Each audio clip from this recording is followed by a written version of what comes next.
인류 역사는 BC와 AD, 그러니까 예수님 오시기 전과 예수님 오신 후로 이렇게 나누게 됩니다.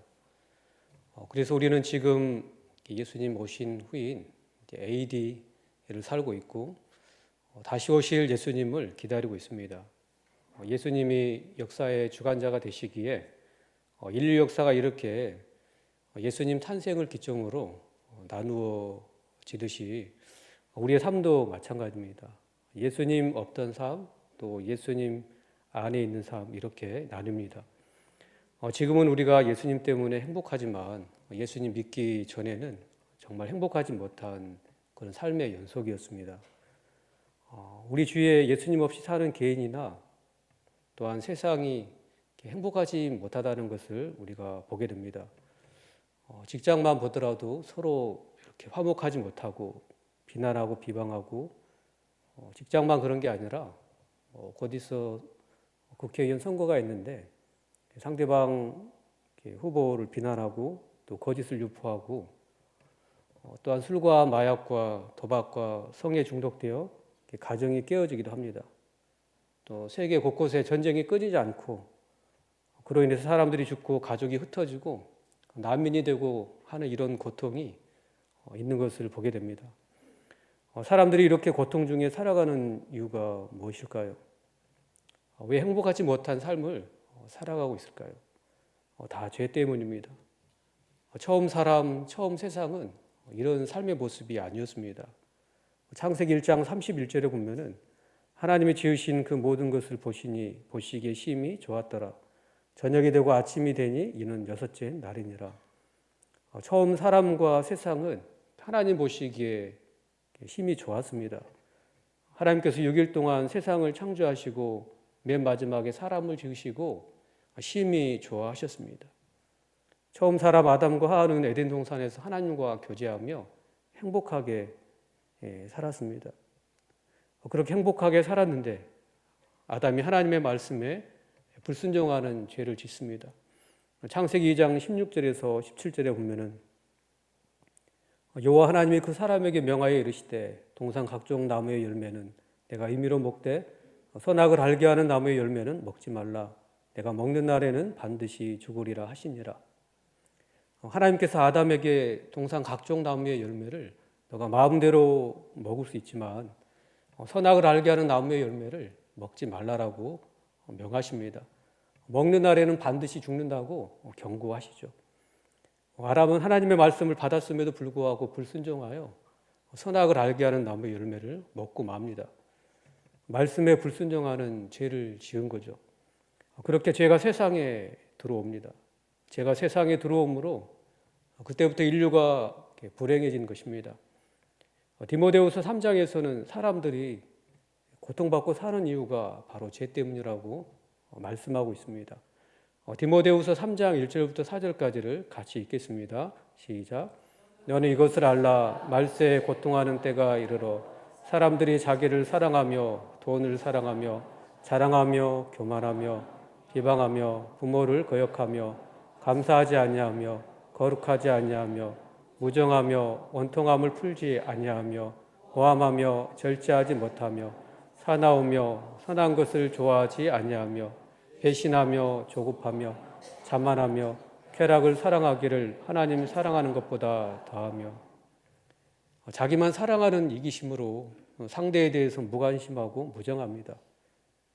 서로 사랑하고 돌보고 섬기는 가운데 서로 위로가 되고 힘이 되는데 서로 무관심하니 외롭고 힘든 거죠. 돈을 사랑해서 사기치고 또 다른 사람을 배신해서 절망에 빠뜨리고 고통스럽게 합니다.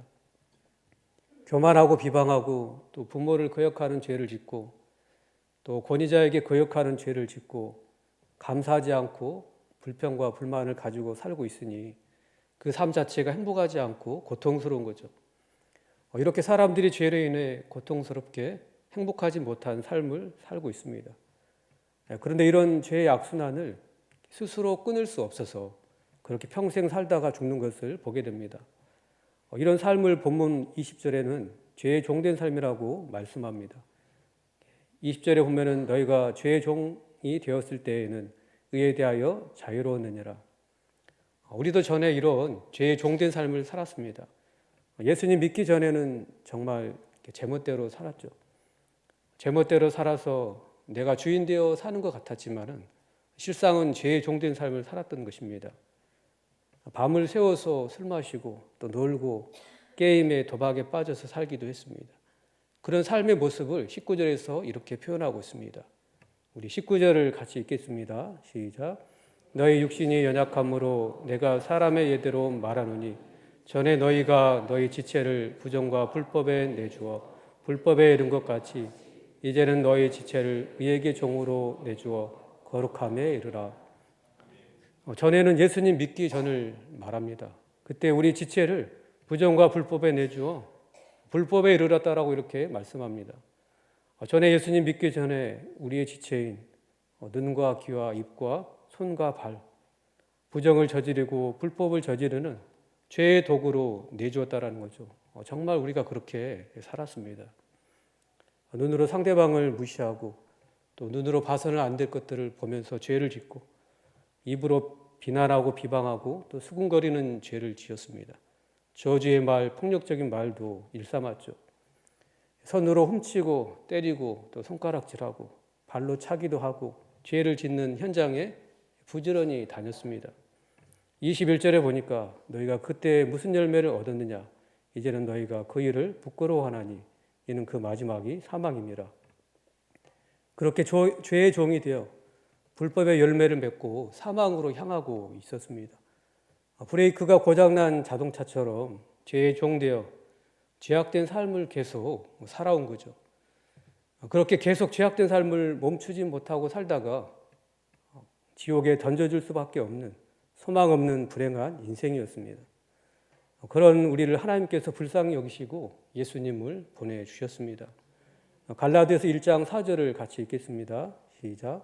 그리스도께서 하나님 곧 우리 아버지의 뜻을 따라 이 악한 세대에서 우리를 건지시려고 우리 죄를 대속하기 위하여 자기 몸을 주셨으니 예수님께서 우리를 그 비참하고 부끄러운 죄악된 삶에서 건져주시기 위해 이 땅에 오셨습니다.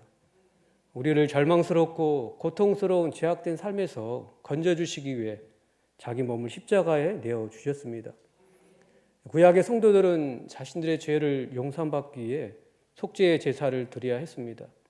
자기 집에서 기르는 흠없는 가축을 성막으로 데리고 옵니다. 그리고 자신이 지은 죄를 그 제물될 동물의 머리에 안수하여 전가시킵니다. 그리고 자신이 직접 칼로 그 제물을 죽이면 제사장은 그 피를 받아다가 제단에 뿌립니다. 그것으로 그치지 않고 뼈는 뼈대로 살은 살대로 그렇게 분리하고 제사장은 그것들을 제단에 가져다가 불로 태웁니다. 자기 죄로 자신이 그렇게 피 흘려 죽어야 되는데 그 짐승이 대신 희생된 거죠. 그렇게 속죄 제사를 하나님께서 받으시고 죄를 용서해 주십니다. 그렇게 죄 용서함을 받기 위해 매번 희생 제물을 드려야 했습니다. 그런데 예수님께서 희생 제물 되어 주셔서 십자가의 단번에 자신을 드리셨습니다. 히브리서 9장 12절에 보면은 염소와 송아지에 필요하지 아니하고 오직 자기의 피로 영원한 속죄를 이루사 단번에 성소에 들어가셨느니라. 우리의 죄 때문에 예수님께서 고난 받으시고 십자가에 못 박혀 죽으셨습니다. 예수님의 죄가 아닌 바로 나 죄 때문에 십자가에서 물과 피를 다 쏟으시고 죽으셨습니다. 18절에 보면은 죄로부터 해방되어 의에게 종이 되었느니라. 예수님의 십자가 희생으로 우리는 죄의 종에서 해방되었습니다. 예수님을 믿음으로 전에는 죄의 종이었지만 지금은 하나님의 자녀가 되었습니다. 요한복음 3장 12절에 보면은 영접하는 자, 곧 그 이름을 믿는 자들에게는 하나님의 자녀가 되는 권세를 주셨으니 예수님을 영접함으로 하나님의 자녀되는 그 신분의 변화가 있게 된 거죠. 하나님의 자녀가 되어서 하나님의 소유되어서 얼마나 감사한지 모릅니다. 하나님 우리의 아버지가 되십니다. 예수님 믿고 하나님을 아빠 아버지라고 부를 수 있게 되었습니다. 하나님의 자녀됨의 권세와 특권을 누리고 계십니까? 우리 인생이 내 힘만으로 사는 정말 고달픈 인생이었는데 이제 하나님의 돌보심을 받고 하나님께서 공급하시는 힘으로 살 수 있게 되었습니다. 인생의 크고 작은 문제를 내가 선택하고 책임져야 될 때 그 자체가 어려웠죠. 그런데 이제 아버지 되신 하나님께 묻고 하나님의 선하신 인도함을 받을 수 있어서 얼마나 감사한지 모릅니다. 인생의 크고 작은 문제를 내가 선택하고 또 내 힘으로 살아야 하기에 그런 고달픈 인생이었습니다. 그러나 이제 매 순간 매일 하나님의 도우심을 구하면 하나님께서 자녀된 우리에게 힘을 주시고 지혜를 주십니다. 어려운 마음을 토로하면 마음을 만져주시고 또한 위로해 주십니다. 이런 자녀됨의 권세, 자녀됨의 특권을 많이 누리게 되시기를 축복합니다. 우리는 자녀됨의 은혜를 많이 누리고 계속 예수님을 닮아가야 합니다. 19절에 보면은 이제는 너의 지체를 의에게 종으로 내주어 거룩함에 이르라고 말씀합니다. 이제는 이라는 말은 예수님 영접한 후를 말합니다. 전에 죄의 종으로 타락한 삶을 살았습니다. 그러나 이제는 죄를 멀리하고 거룩한 삶을 살아야 합니다. 예수님을 닮아가는 성화를 이루어가야 합니다. 예수님의 피로 우리가 죄사함을 받아 의롭다 칭함을 받았습니다. 이것을 칭의라고 합니다. 칭의는 단번에 이루어졌습니다. 그러나 성화는 평생 신앙생활하는 가운데 이루어가야 합니다. 마치 칭의가 어린 양의 피를 바르고 애굽에서 해방된 출애굽 사건이라고 한다면 성화는 출애굽 이후 가나안 땅에 들어가기까지 광야에서 바다에 했던 연단과 같습니다. 예수님 믿고 신앙생활한 지 오래되었는데 예수님 믿기 전의 삶과 또 예수님 믿고 나서의 삶이 별로 차이가 없다면 문제가 있습니다. 예수님 닮은 모습이 별로 없는 것 같고 신앙이 성장하지 못하고 있다면 문제가 있습니다. 신앙생활 하는 것이 내 실력과 내 성실과 노력으로 겨우 명백을 유지하고 있다면 문제가 있습니다. 율법주의 신학이 되어 내 의를 위해서 신앙생활하고 또 다른 사람이 못하면 내가 아는 성경 지식으로 비난하고 있다면 문제가 있습니다. 하나님을 사랑해서가 아닌 사람을 의식해서 마지못해 하고 있다면 문제가 있습니다. 이 문제를 어떻게 해결해야 될까요? 은혜만이 답입니다. 은혜를 상실하면 모든 것을 상실하게 됩니다. 성화에 실패하는 이유는 은혜를 상실했기 때문입니다. 예수님 믿기 전과 예수님 믿고 나서의 삶에 거의 차이가 없다면 은혜를 체험하지 못했거나 은혜를 상실했기 때문입니다. 신앙생활하는 것이 내 성실과 노력으로 겨우 명맥을 유지하고 있다면 은혜를 상실했기 때문입니다. 율법주의 신앙생활을 하고 있다면 은혜를 상실했기 때문입니다. 신앙생활에 기쁨이 없고 열매가 없다면 은혜를 상실했기 때문입니다. 계속 은혜 속에서 살지 못하고 있기 때문입니다. 15절에 보면은 그런즉 어찌하리요 우리가 법 아래에 있지 아니하고 은혜 아래에 있으니 죄를 지으리요 그럴 수 없느니라. 우리가 법 아래에 있지 아니하고 은혜 아래에 있다라고 말씀하고 있습니다. 전에 우리가 죄와 사망의 법 아래에 있었습니다. 어쩔 수 없이 죄의 종노릇 할 수밖에 없었습니다. 그러나 예수 그리스도께서 십자가로 죄를 다 용서하시고 사망을 이기시고 부활하셨습니다. 이제 우리가 죄와 사망에서 자유케 되었습니다. 하나님의 은혜 아래에 있게 되었다라는 거죠. 예수님 믿고 거듭난 하나님의 자녀는 계속 하나님의 은혜 속에 거하며 살아야 합니다. 은혜를 상실하지 않고 계속 은혜 아래에 살아야 합니다. 하나님의 은혜가 내 마음에 흐르도록 해야 되고 은혜가 내 심령에 머물러 있게 해야 합니다. 그렇게 내 안에 은혜가 있을 때 죄가 나를 주장하지 못합니다. 은혜가 없으면 늘 죄에 끌려다니다가 인생을 허비하고 마는 것입니다. 우리는 죄에 끌려다닐 인생이 아닙니다. 죄를 이기며 거룩함을 이루어야 합니다. 예수님 닮아가야 되고 예수님을 위해서 살아야 될 그런 존귀한 인생들입니다. 은혜 아래 살기를 힘쓰시기 바랍니다. 은혜가 있을 때 삶이 변화되고 신앙이 성장하고 또 은혜가 있을 때 주님을 사랑함으로 전도도 하고 봉사도 하고 헌신도 합니다. 그러나 은혜를 상실하면 아무것도 할 수 없는 것입니다. 은혜 아래 있기 위해서 어떻게 힘쓰고 계십니까? 구원은 은혜로 선물로 받았지만 은혜 아래 있기 위해서는 우리가 힘쓰고 애써야 합니다. 사모함으로 은혜의 자리에 나와야 하는 것입니다. 우리 중에 예전처럼 죄의 종되어 살고 싶은 사람은 없습니다. 우리 중에 전처럼 부끄럽고 더러운 죄를 짓고 제멋대로 살고 싶은 사람 여기 없는 줄 압니다. 밤새도록 술 마시고 도박에 빠지고 게임에 빠져서 살고 싶은 사람도 없습니다. 성적으로 타락한 삶을 살고 싶은 사람도 없습니다. 가정에서 서로 갈등하고 등 돌리고 살고 싶은 사람도 없습니다. 정말 가정이 서로 사랑하고 화목하여서 천국이 이루어지기를 바라고 소망하고 있습니다. 남은 생에 주님을 위해서 살고 싶고 주님을 더 닮아가고 싶고 주님께 더 가까이 나아가고 싶은 마음이 있는 줄 압니다. 죄의 종이 되어 죄에게 질질 끌려다니며 살고 싶은 사람은 없습니다. 그런데 왜 죄에 끌려다니고 서로 갈등이 끊이지 않을까요? 예수님을 믿은 지 오래되었지만 왜 변화되지 않을까요? 선택의 순간에 죄를 선택하기 때문입니다. 우리는 구원을 받고 하나님의 자녀가 되었지만 타락한 습성이 우리 안에 있습니다. 타락한 습성이 죄의 달콤한 유혹을 선택합니다. 그래서 어떤 사람은 이렇게 말합니다. 하나님께서 왜 인간에게 선택권을 주셔서 우리로 죄를 짓게 하는지 힘들게 하는지 모르겠다.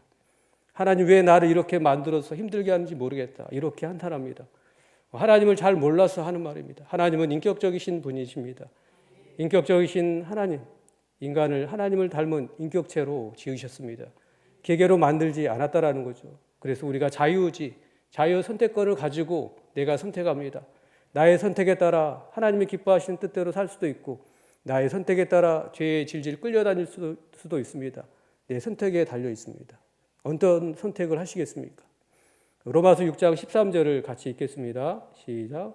또한 너희 지체를 불의의 무기로 죄에게 내주지 말고 오직 너희 자신을 죽은 자 가운데서 다시 살아난 자 같이 하나님께 드리며 너희 지체를 의의 무기로 하나님께 드리라. 하나님은 우리가 우리 지체를 불의의 무기로 죄에게 내두지 말라라고 말씀합니다. 대신 우리 지체를 의의 무기로 하나님께 드리는 선택을 하라고 말씀합니다. 여러분의 지체를 불의의 무기로 죄에게 내주시겠습니까? 아니면 의의 무기로 하나님께 내주시겠습니까? 선택은 우리에게 달려 있습니다. 우리 주체 중에 입을 예로 들어보겠습니다. 나의 입을 남을 저주하고 비난하는 일에 쓰이도록 내주시겠습니까? 아니면 내 입술로 하나님을 찬양하고 다른 사람을 위로하고 기도하는 일에 쓰이도록 내주시겠습니까? 우리는 어떤 선택을 해야 하는지 머리로 잘 압니다. 그런데 그 선택의 순간에 거룩한 선택을 하지 못하고 죄의 도구로 내주는 선택을 하는 것을 보게 됩니다. 정말 선택이 중요합니다. 거룩함에 이르는 선택을 하시기 바랍니다. 내 입술을 들여 의의 무기로 하나님께 드리고자 결단하시기 바랍니다. 내 입술로 위로하고 믿음의 말을 하고 감사의 말을 하고자 결단하시기 바랍니다. 내 손이 죄짓기에 빠른 손, 손가락질을 하는 손, 폭력을 쓰는 손이었다면 이 시간 결단하시기 바랍니다. 내 손을 들어 기도하고 내 손을 들어 축복하는 손이 되도록 결단하시기 바랍니다.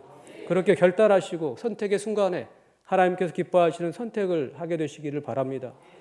사실 거룩함에 이르는 선택을 하는 것도 은혜가 필요합니다. 은혜를 상실하면 그냥 내 육신의 소욕대로 선택하기 때문입니다.